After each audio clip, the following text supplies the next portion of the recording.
Pelo ano de 1850, morreu, numa aldeia da Baviera, um velho quase centenário conhecido como Pai Max. Ninguém sabia ao certo a sua origem, pois não tinha família.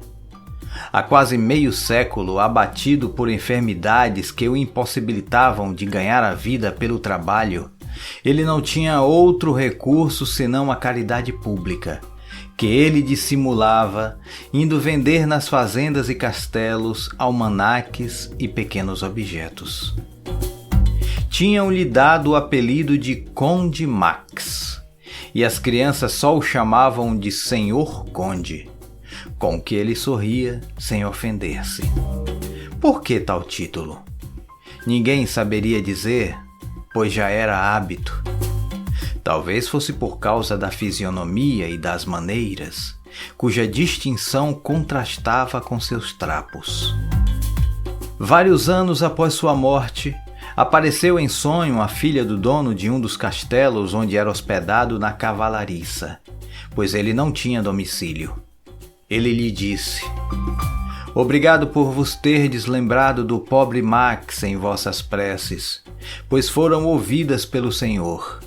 Desejais saber quem sou eu, alma caridosa que vos interessastes pelo infeliz mendigo.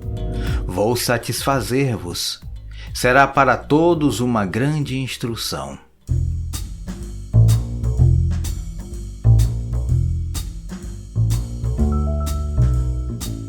Então fez o relato que segue, mais ou menos nestes termos. Há mais ou menos 1 século e meio, eu era um rico e poderoso senhor desta região, mas vão, orgulhoso e enfatuado de minha nobreza. Minha imensa fortuna jamais serviu senão para os meus prazeres, e apenas bastava porque eu era jogador, debochado e passava a vida em orgias.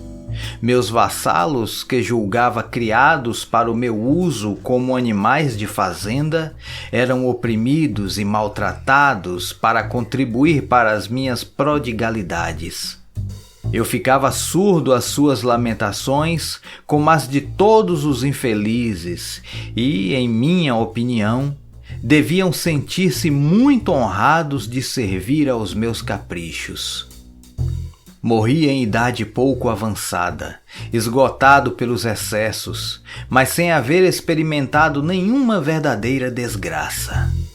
Ao contrário, tudo parecia sorrir-me, de sorte que, aos olhos de todos, eu era um dos felizes do mundo. Minha classe me valeu funerais suntuosos. Os folgazões lamentaram em mim o faustoso Senhor, mas nenhuma lágrima caiu em minha sepultura. Nenhuma prece de coração subiu a Deus por mim, e minha memória foi maldita por todos aqueles cuja miséria eu havia agravado. Ah, como é terrível a maldição dos que tornamos infelizes! Ela não cessou de retinir em meus ouvidos durante longos anos, que me pareciam uma eternidade. E a morte de cada uma de minhas vítimas era uma nova figura ameaçadora ou irônica que se erguia à minha frente e me perseguia sem tréguas, sem que eu pudesse encontrar um recanto escuro para me subtrair à sua vista. Nenhum olhar amigo. Meus antigos companheiros de deboche, infelizes como eu, me fugiam e pareciam dizer com desdém: "Não podes mais pagar os nossos prazeres." Oh, como eu teria pago caro um instante de repouso, um copo d'água para estancar a sede causticante que me devorava. Mas eu não possuía mais nada, e todo o ouro que havia semeado a mãos cheias na terra não havia produzido uma só bênção. Uma só, ouvis, minha filha?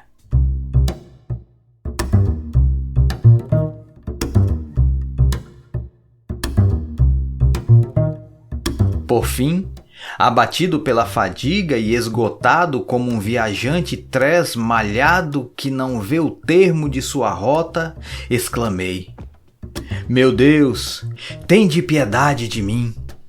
Quando terminará esta horrível situação? Então uma voz, a primeira que eu ouvia desde que deixara a terra, me disse: Quando quiseres. Que devo fazer, grande Deus? Respondi. Dizei, eu me submeto a tudo.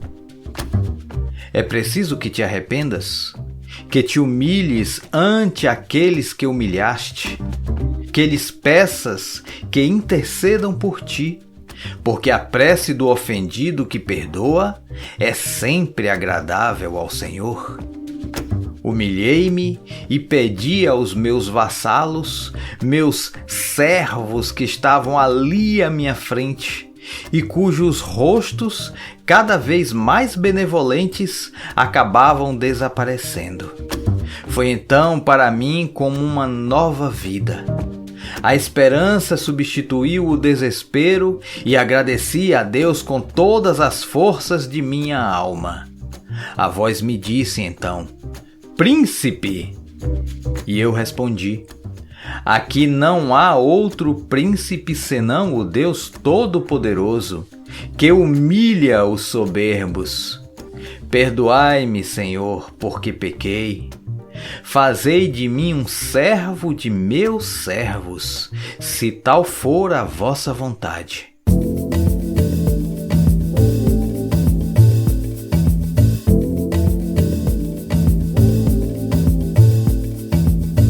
Alguns anos depois, nasci de novo, mas dessa vez numa família de pobres camponeses. Meus pais morreram deixando-me criança e eu fiquei só no mundo, sem apoio. Ganhei a vida como pude, ora como trabalhador, ora como criado de fazenda, mas sempre honestamente, porque desta vez acreditava em Deus. Aos 40 anos, uma moléstia me tornou entrevado de todos os membros e tive que mendigar por mais de 50 anos nas mesmas terras das quais tinha sido dono absoluto. Receber um pedaço de pão nas fazendas que tinham sido minhas e onde, por amarga ironia, me tinham apelidado Senhor Conde.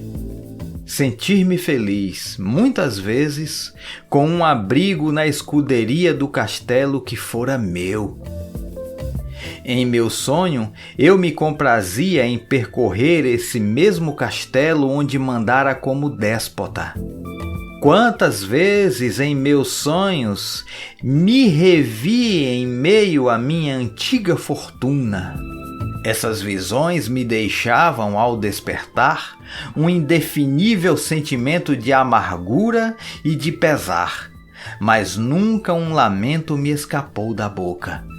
E quando aprouve a Deus me chamar, eu o bendisse por ter me dado coragem para sofrer sem murmurar nessa longa e penosa prova, cuja recompensa hoje recebo. E vós, minha filha, eu vos abençoo por haverdes orado por mim. Recomendamos o caso aos que pretendem que os homens não teriam mais freio se tivessem à frente o espantalho das penas eternas. E perguntamos se a perspectiva de um castigo como o do Pai Max é menos apta para estacar na via do mal do que as torturas sem fim, nas quais não mais acreditam. Allan Kardec, Revista Espírita, Jornal de Estudos Psicológicos, julho de 1863. Um grande abraço. KardecCast, o Espiritismo, a vida e você.